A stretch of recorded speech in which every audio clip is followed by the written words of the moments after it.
Welcome back to my channel. Thank you so much for being here. So even though it's already the second week of January, I feel like it's still the perfect time to set your goals. And personally, I like to start my year slowly, just like my mornings. And I've explained in my previous video how I was feeling emotionally hangover. And so yeah, I took the time to kind of take things a little bit slowly, and I feel much better. Thank you so much for your comments. So let's set some goals for the new year, shall we? A quick review of 2023 might be in order, looking at what worked, what didn't work.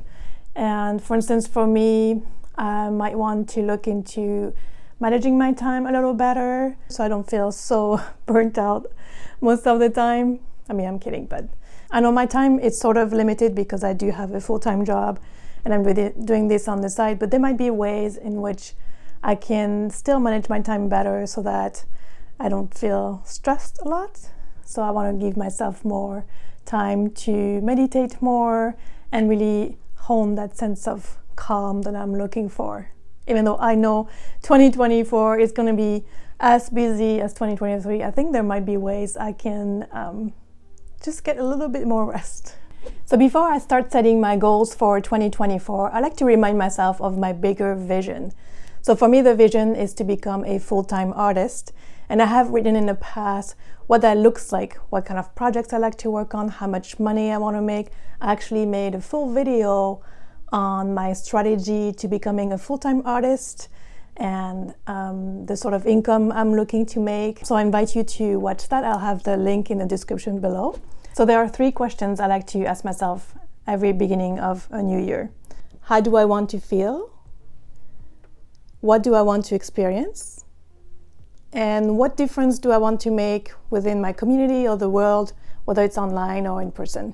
Once I've answered those questions, there's some keywords that might emerge. And you can use those as like themes for the new year. For instance, for me this year, I'm choosing the words of freedom, abundance, calm, and fun. So besides keywords, what can emerge from those 3 questions are affirmations. I think affirmations sometimes might feel a little woo-woo, but if you repeat them often enough and maybe have them in a place where you can see them, like on your computer or your desk or in your studio or even your bathroom, it seep into your subconscious. So affirmations I like are, I am a thriving artist, everything works in my favor, I deserve ease and abundance. And another thing you can do with those affirmations is program the water you drink. I know that sounds a little out there, but water does have memory. There's a lot of research on that. I won't get into that. That's like, I'm going on a tangent here. So once I have my vision in mind, I like to set 1, 2, 3 overarching goals. So one of my overarching goals is to make $2,000 or better as an artist and a content creator by December of 2024. You might have, let's say, up to even 5 overarching goals, but like for different areas of your life, whether it's health and fitness, relationships, etc., etc. I wouldn't do more than 5 because that can get really overwhelming and then counterproductive down the line. So I would say, but I think, 3 is a good number, right? So I'm sure you've heard that before, but you want to make your goals SMART. So the acronym SMART stands for specific, measurable, achievable, realistic, and time-bound. And the reason why you want them so specific, obviously, is because you want to be able to measure by the end of the year if you have achieved those goals. As an artist, other goals you might have would be create a body of work, get your work in an exhibit, maybe win a competition, or you could just establish a particular drawing practice. Maybe you want to learn how to draw realistic portraits in graphite, maybe even illustrate a book. I mean, there's so many goals you could have, right, as an artist. So I have this main goal, but instead of just applying it to the full year, I'm going to break it down one step further into medium-sized goals for cycles of 12 weeks during the year, so 4 quarters. Now, this isn't my idea. This is from the book, The 12-Week Year by Moran and Michael Lennington. And in that book, they introduced the concept of breaking down the year into 12-week cycles to improve your productivity, because we all know the more time we have, the more time we take to achieve some goals, right? And then it creates that kind of sense of urgency. And if you're like me, you kind of like to do things last minute. So I'm going to show you an example of how I'm going to break down my main goal.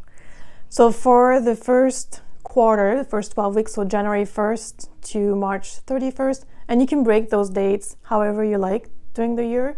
Like, you don't have to start January 1st. So I broke down each quarter into 3 goals. And as a rule of thumb, it's a good idea to always keep your goals under 5, because, like, as I said earlier, that could get a lot to keep track of, or even just you don't want to feel overwhelmed. So I have my first quarter of January 1st to March 31st, and I decided on 3 goals for that first quarter. My first one is add 8 drawings to my portfolio. The second one is to be monetized on YouTube, so that means concretely reach 1,000 subscribers and 4,000 watched hours, which, by the way, I just achieved 1,000 subscribers, so thank you so much. It's a big milestone when you're a small channel. So, and side note, I'm gonna do a Q&A to celebrate the 1,000 subscribers milestone. So if you have any questions, let me know in the comments. And also, I'll put a note on my community tab and probably on Instagram. But yeah, if you have any questions, let me know, and there'll be a future video answering your questions. And my goal number 3 for my first quarter is to grow my Instagram account to 5,000 followers. Right now, I'm at about 2,400 followers, and my account has been very stagnant, I would say, because I haven't really invested a lot of energy into it in 2023. Now, for the rest of the year, you can continue to set more goals like that, like broken down. For instance, so I did the second half, so from April 1st to June 30th, my 3 goals are launch a Patreon page. My second goal is start selling prints in my shop. And my third goal would be to grow my Instagram account to 7,500 followers. Obviously, that would depend on how much growth I've got the first quarter. You have to keep in mind that all of that can change very quickly, right? Depending on what challenges might appear or even what opportunities might come up. Now, the last step of setting my goals, once I have those 3 goals per quarter, is I break those down even more into tasks. I think it's nice to have a more detailed framework, and knowing what you need to do every week, kind of, it's something you don't have to think about all the time, like, okay, what am I supposed to do next, right?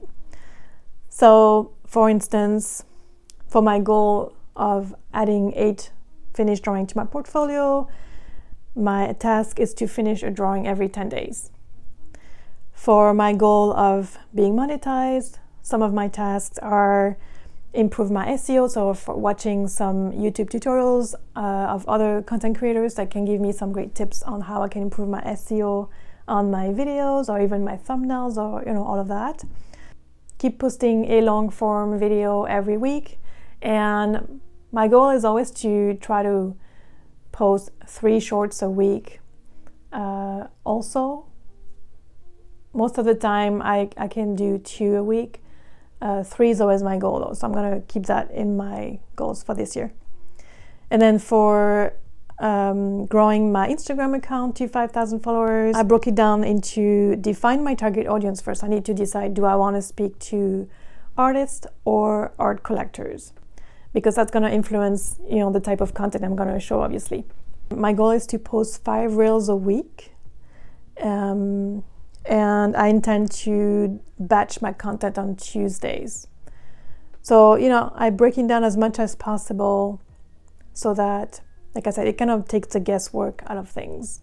And then another task I set for myself is engage with other accounts for 20 to 30 minutes, almost every day of the week, at least 5 days a week. And then lastly, so after each 12 week, you want to review your goal and see where you're at, whether you achieve your goal. Maybe you achieve your goal early, maybe you're a little bit behind, and you can transfer those goals from that 12 week to the next 12 week, or start with new goals altogether if maybe something didn't resonate anymore. Like, it's good to really keep this sense of flexibility and adaptability to whatever is happening in your environment, in your life.